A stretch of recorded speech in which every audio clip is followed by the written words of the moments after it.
महाभारत का युद्ध चल रहा था। कर्ण और अर्जुन दोनों के बीच द्वंद्व हो रहा था। लेकिन दोस्तों, क्या आप जानते हैं कि कर्ण ने कई बार अर्जुन को जीवन दान दिया? और क्या थी इसके पीछे की खास वजह? आज की इस खास वीडियो में हम आपको यही बताएंगे। आप देख रहे हैं द भक्ति। अगर अभी तक आपने हमारे चैनल को सब्सक्राइब नहीं किया तो देर किस बात की? चैनल को अभी सब्सक्राइब करें और बेल आइकन जरूर दबाएं ताकि ऐसी ही खास लेटेस्ट अपडेटेड वीडियोस आपको जानने और सुनने को मिलती रहे। दोस्तों, महाभारत के युद्ध में कर्ण और अश्वत्थामा दो महाशक्तिशाली योद्धा थे, मगर इन दोनों के साथ छल न किया गया होता तो महाभारत का युद्ध कौरव कब का जीत चुके होते। वैसे कहते हैं ना कि अगर अश्वत्थामा को पहले ही दिन से अगर सेनापति बना दिया गया होता तो 3 दिन में युद्ध समाप्त हो जाता। लेकिन अश्वत्थामा को जब युद्ध लगभग हार चुके थे तब सेनापति बनाया गया और उन्होंने तबाही मचा दी। इस तरह अगर कर्ण के साथ छल नहीं किया गया होता तो युद्ध का रुख कुछ और ही होता। दोस्तों, सबसे पहले बात करते हैं कर्ण के कवच और कुंडल की। भगवान कृष्ण और अर्जुन के पिता देवराज इंद्र ये भली भांति जानते थे कि जब तक कर्ण के पास उनका कवच और कुंडल है तब तक उसे कोई नहीं मार सकता। फिर श्री कृष्ण की युक्ति अनुसार देवराज ने ब्राह्मण बनकर दानवीर कर्ण से कवच और कुंडल मांग लिया। और उसके बाद तो आप जानते ही हैं कि कर्ण ने हंसते हंसते वह कवच कुंडल देवराज इंद्र को दान में दे दिया। लेकिन उन्होंने उस कवच कुंडल के बदले में मोघ अस्त्र दिया था, अघोम अस्त्र। यह बहुत ही घातक अस्त्र था जिसका नाम भी लेकर छोड़ा जाता उसका मरना निश्चित था और उसे कोई नहीं बचा सकता था। युद्ध में जब घटोत्कच ने कौरवों की सेना को कुचलना शुरू कर दिया तो दुर्योधन घबरा गया और ऐसे में उसे समझ नहीं आ रहा था कि वो क्या करे। तब कृष्ण ने कर्ण से कहा, आपके पास तो अघोम अस्त्र है जिसके प्रयोग से कोई बच नहीं सकता, तो आप उसे क्यों नहीं चलाते? कर्ण कहने लगा, नहीं, यह अस्त्र मैंने अर्जुन के लिए बचाया है।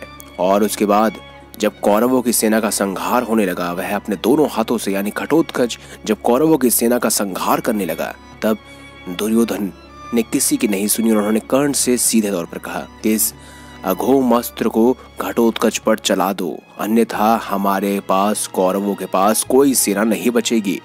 और ऐसा ही हुआ। अपने अच्छे मित्र दुर्योधन के कहने पर कर्ण ने वह अघोम अस्त्र अर्जुन के बजाय घटोत्कच पर चला दिया। दोस्तों, कवच कुंडल उतर जाने के बाद अघोम अस्त्र नहीं होने के बावजूद कर्ण अपार शक्तियों का मालिक था।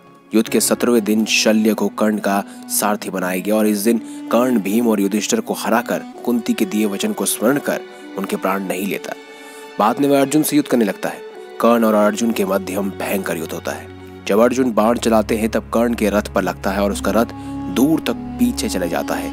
और जब कर्ण बाण चलाते हैं तो अर्जुन का रथ कुछ ही कदम पीछे हटता है। ऐसे में श्री कृष्ण कर्ण की तारीफ करते नहीं रुकते। तब अर्जुन भगवान से कहते हैं कि आप कर्ण की तारीफ कर रहे हैं जिसके बाण से हमारा रथ मात्र कुछ कदम ही पीछे हटा है, लेकिन मेरे बाण तो उसके रथ को कई गज पीछे हटा दे रहे हैं। और ऐसे में श्री कृष्ण मुस्कुरा देते हैं। तभी अचानक कर्ण के रथ का पहिया भूमि में धंस जाता है और उस मौके का लाभ उठाकर श्री कृष्ण अर्जुन से तीर चलाने को कहते हैं। बड़े ही बेमन से अर्जुन असहाय अवस्था में कर्ण का वध कर देता है और इसके बाद कौरव अपना उत्साह हार बैठते हैं। उनका मनोबल टूट जाता है और फिर शल्य प्रधान सेनापति बनाए जाते हैं। लेकिन उनको भी युधिष्ठिर दिन के अंत तक मार ही डालता है। दोस्तों, आखिर हनुमान जी की कृपा से ही अर्जुन बच पाए थे। कहते हैं कि अर्जुन को कई बार बहुत सारे मौके दिए, जीवन दान दिया।